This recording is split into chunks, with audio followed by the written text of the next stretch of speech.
prayer, if that's okay with you guys. So, dear Lord, I just lift up all my new friends here today, and I just pray, Lord, that you are just with them in their homeschool journey, whether they are working full-time or being a full-time mom and a wife. Lord, I just hope that you can comfort them and praise them.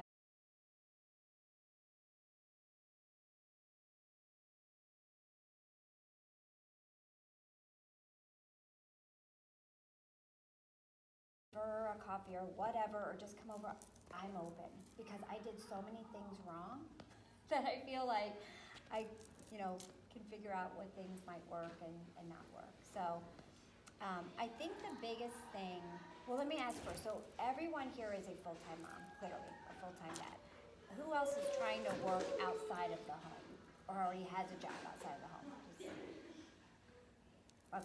So what are some of your stressors, I guess?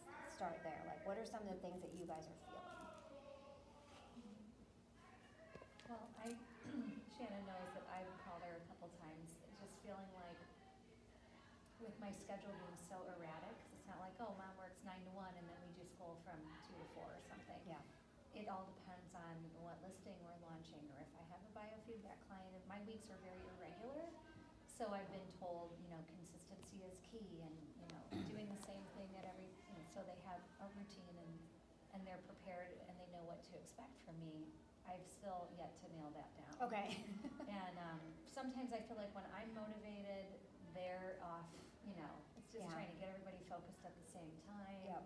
And if we get everything done that I feel like should be part of our day. So you just feel almost like I can either a tornado. provide for my family or homeschool my children. Yep. Yeah, that makes total sense. Yeah. Does anyone else feel that same way? Yeah, even if you're not working, like just on a Yes. regular. I know, yeah. Yeah. Your motivation doesn't always match your kids, no matter if you're working or Rarely. not. And it goes. What's funny is when you're in one situation, you think the other ones must be better, and it's Yes. not. Yes. So true. The grass is not. Yeah. If you guys saw my house Yeah, you've done it before before. I came here today, you would probably laugh. Like literally, we decided in the midst of everything, let's redo the kids' room. Mm-hmm. So it's a disaster. I mean, it looks like someone came in our house and it's a tornado.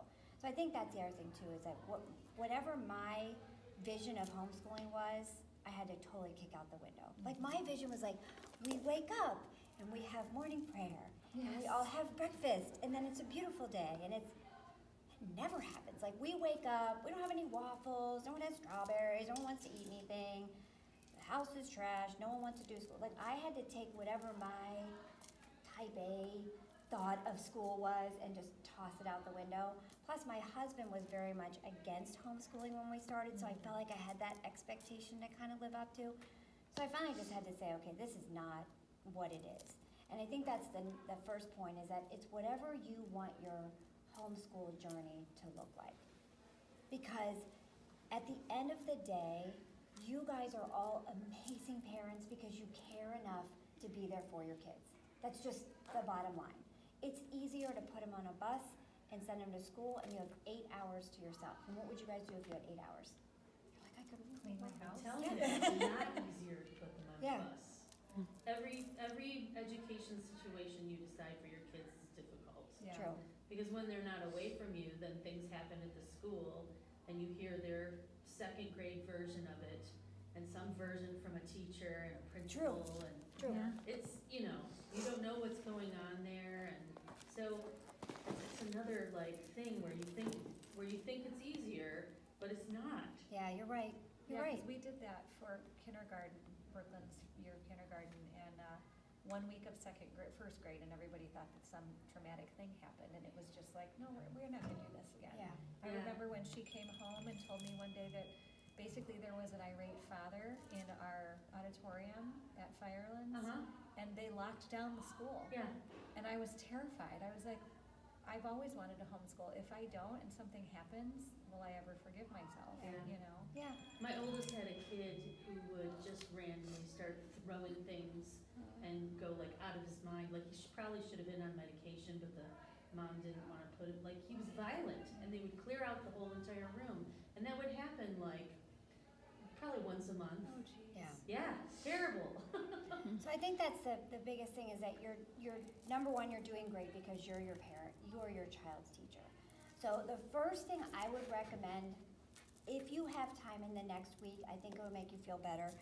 Take something as simple, and I can email you guys this, like literally just a piece of paper that says the things that they do on their own and the things that they do with mom or dad. And then put this up in your schoolroom so then you know where to start. Because I think that's the biggest thing for me. It was like I didn't know what we were doing, and if I didn't know what we were doing, my kids had no clue. So, and then I would get upset with them because I'm like, no one's doing what we're doing, and it's because they didn't know. So we put this in play a couple years ago, and it's just simple. It's literally the homeschool schedule, and it's like the things you do on your own, the things you do with mom, or the things that you do with CC or with grandma, or like if you have any help, you know, if you want to have a grandma come and play, these are the things that they do just with grandma. These are the things they do just with you, and these are the things they do just on their own.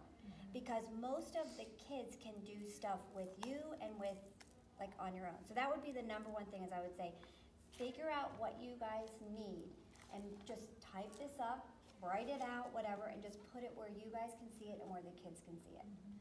The other thing that I would do is, there is a, do you guys have chore charts? Does anyone have a chore chart? Take the chore chart, put this up the same place. And these are the things that your kids can do while you're trying to work, or while you're trying to cook, or while you're trying to do whatever. Make that schedule for you and for the kids, but also know that it's just not gonna happen every single day. But if you can carve out that time, and you can carve out the time that for your kids, then that'll be huge. If you're nursing, or you have to listing, or you have whatever, okay, this is mom's time, so I need you guys to get out the stuff that you do on your own. It could be as simple as this. So you have like an index box, and in the index box, it could be everything that you're doing in CC, everything you're doing, whatever you want them to do. Their spelling words, their CC songs, their whatever. This is a good, like, 15 minutes, go and do your flashcards. This is one thing that you guys can do on your own. But give them their things that they can do on their own, so then you feel like you have that time. And then the days that you are not doing school, you can carve out the days that you're not doing. Like, you can say, okay, I'm gonna do, so CC counts as a school day, right? Whatever other days that you do, it doesn't have to be Monday through Friday from 9 to 5. It can be whatever works for you. It can be that you work on a Saturday, that you know, we had to change our school schedule up a little bit now that we have to do some stuff on Saturday and Sunday, because we just weren't able to get it done.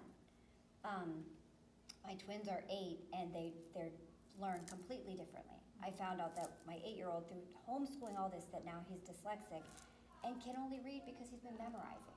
So I was like, oh, I'm the worst parent ever. So when I used to be able to teach them together, now I'm like, I can't, I have to teach them all separate. So you guys are all in the same situation. So number one thing is, you have, like, in my opinion, just make some kind of schedule.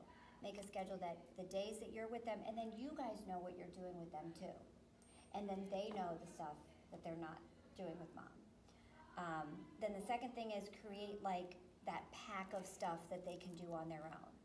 So if you have younger kids, you know, print out coloring sheets, or go get a coloring book. Or if you have older kids, like, do a journal entry every day. It doesn't matter what they do, just pick the curriculum that you guys like and just have them do it. But it's okay for them to have a couple hours of time on their own. It teaches them too that they have to figure out a way to do this stuff without you. When they're done working on the stuff with mom, or the stuff with you, or the stuff on their own, then they're done. They're done for the day, and then they have free time. But that's not the time to come to mom and say, can you entertain me? Because I fell into that trap too. I'm bored. Oh, yeah. And then I felt guilty, like that mom side of me was like, I'm a terrible mom. And I finally had to sit down and talk to my kids and say, I'm not here to help you figure out what to do, because mom has a job, just like you guys have a job. The other thing I would say is, if you guys could do in the next week, I feel like I'm like just like stuff doing the next week, but have a family meeting. We had to sit down and basically have a family meeting and say, guys, in order for us to keep homeschooling, mom has to keep working and dad has to work. So this is what it has to look like, and I need your help. And we did this when our kids were little, and you know, they didn't, I mean, don't think that they knew, but like when you are a nurse or you're a real estate agent or you're whatever that you guys are doing, they need to understand too that that's your time. So when you're working, you just say, this is my time to work, this is your time to do the stuff on your own. The other thing I would suggest if you guys can do is, does anyone do like family meal planning? Do you do meal planning on Sunday or anything like that? I mean, I don't say we do it every week, but that's another huge thing. If on Sundays you guys can plan your meals out for the week, then you're not pulled into that, I'm hungry, what are we gonna do for dinner? What do we, because that's a whole nother thing too. You have to try to be that person that can now feed everybody. That's the other thing, like once you feel like you're getting in that like rhythm with school, then I'm hungry. Like, I'm just getting ready to do math, or I'm just getting ready to go through your grammar.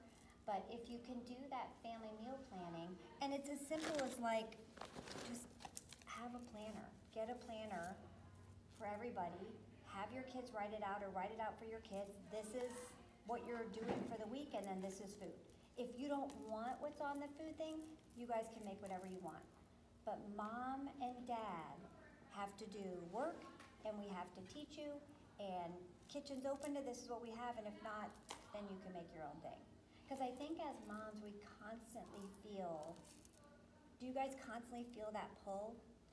I will say that I always feel like, and it goes through my mind a few times a week, no matter what I'm doing, I always feel like I'm supposed to be doing something else. Always. Like stuff around the house or stuff around like the... if I'm doing school, then I'm looking around the house going, how did it get to this point in my life? Yeah. If I'm cooking, I'm feeling bad that we didn't do enough math today, it's just like, I would never treat a friend the way I treat myself, like they wouldn't want to be friends with me because they would feel like they were never good enough. Yeah, so does anyone else feel that way? I don't even I work, used to. like have an outside job. I don't feel as much that way anymore because we most mornings we have devotional time, and I just, what I used to do was I used to try to make everybody come down by a certain time, and then everybody was crabby and mean and awful, and then let's read the Bible together. Yeah, that's totally me. We're gonna So play. now I'm like, look, Bible time is this time, and if you don't want to miss it, then, you gotta be there, And usually it's my oldest and sometimes my middle daughter that will come. And we pray together and say, Lord, please help us to not be anxious if we don't get everything done that we think that we should get done. You show us, please show us what is important today. And if doing certain academic things is really, really important because that's what you have for us to learn, to be able to do the work that you have for us later in our lives, then, help us to see that clearly and to not be anxious if we don't feel like we got enough math done. And that just really helps to sort of set the tone for the day, and it also helps you to give yourself grace later because it's never no day is ever gonna go exactly the way you think it should have. It just Or isn't. most days don't. And you have most different days- seasons in life too. That's what I've noticed, is that sometimes we have stretches of months where we're like, yeah, rocking this homeschool thing, and then sometimes there's a whole month of just, what we're gonna have to account for this when I put all this stuff in front of the assessor, and it looks like there's this huge gap, And I think that's a great point too, and it's not, every homeschool day, it just looks different. It does. It doesn't, and I think if we give ourselves that grace and just say, it's okay, it's okay to just, some days, do nothing, but just have a conversation. Just enjoy the outside. I mean, the 8 hours, 6 hours of school, it really brings it down to about 2. About 2 hours a day that you have because they're going on to the bathroom, they're taking a break, they're going to recess, Eating food. Yeah, eating food. So I think if you can just, almost like just give yourself some grace and just say, my day this is what our homeschool journey looks like. Everyone anymore is trying to work. They're trying to do more than one thing. I think the biggest thing is at what time is it? 11:57, Okay. so maybe a Q&A for a few Yep. minutes. So that's basically it. So if you can make a schedule, stick to the schedule, have a meeting with your family, and then that's the best way to start. Do you guys have any specific questions? Like, I know we're kind of like going back and forth. Any specific questions on how, like what the day, anything? I don't want to be questioned. Yeah, I'm- Okay. I was just thinking for your planning, just to summarize, you plan like take a break and have a mom planning time once a week. You do your school for that week. You do meal planning. Is there anything else I missed? So this schedule is for the year. Literally, I just make this schedule for the year. Okay, That way so that's not something you revisit every week. I should, but I really don't, just No. because I'm like, you know what, it's just one more thing to do as a Right. mom. So I'm like, and it's something simple as history, science, 20 minutes of grammar, charge, flashcard, and review. I know that they have to do that every day, with or without me. So this is the planning that I do throughout the year. And then if we have to add things, yeah, Shannon, we'll add it along the way. But the main planning that I do is on Sundays is anything that I have to like print out math worksheets or anything like that. And then the Sunday planning, and then the Sunday, like, guys, this is what the week looks like. The last thing that I do is I have this app. It's a free app. It's called Cozy. I would encourage everyone to look at that because you can look at it, your husband can look at it, and if you have kids that are on device, they can look at it. And it shows exactly what everyone's doing, and there's a different color for each person. Yeah, we should do that. I have a quick question, and maybe you can email me later because I know we're running out of time, but do you have tips on things that like my older little girl, she's 8.5, and she's still struggling to read, so for me to say, go do your flashcards, or how do you get them on track so they're actually doing those things when they're struggling with that while you're getting something done? I don't have to work every single day, it's just. No, that's such a good question. Yeah. Because I didn't do that either. I did it with Channing, and I was like, go do your flashcards, and really, he was like, I can't read. I don't know what you're talking about. Yeah. So what I would do is, and I can send you guys this, like, here's activities that I would have him do on his own. Age-appropriate activity. Well, that didn't even require, like, reading. Yeah. Like, it was, like, simple things of, I would take, like a tray, and I would pour, like, rice in it, or sugar, or whatever you do, and I would say, here's your spelling words for the week. I want you to write them in sand, or write them in Good sugar, idea. or write them in, because it didn't matter. He Yeah. was still looking at this, and then he could do it, and then that was it. I like that idea. Or it was, Or kinetic sand. Audiobooks. yeah, That's a we good do, it's like for him, we do 30 minutes of an audiobook, because I don't have that time to sit with him when I'm trying to do the other one. For my older son, whatever we're doing for history, I'll say, okay, you have a 45-minute project. You can use anything around the house, a Lego, a block, a stick, or whatever, and you have to make something that we learned in history this week, and then you have to write about it. That's like an hour, at least an hour for your older kids to just go, there you go, and then I'm gonna come and check it. Who cares if it's not whatever we think that it should be? It was them using their creativity and their imagination, and also giving you that hour break where you can work with your younger kids. So I can email you guys like a list of like ideas for littles, ideas for teenagers, ideas for, I have 11-year-old, but ideas for this, and then help, you kind of come up with that kind of stuff. Don't know if that answers Good, your yeah, question. that helps. Do you guys have any questions? Dad, any questions for the dad still on the baby? No, I'm okay, thank you. You're good. My wife will have a lot of questions. Okay, so then I just wanted to leave with you guys, like, I think the biggest thing is that make sure that your cup is somewhat filled. Amen.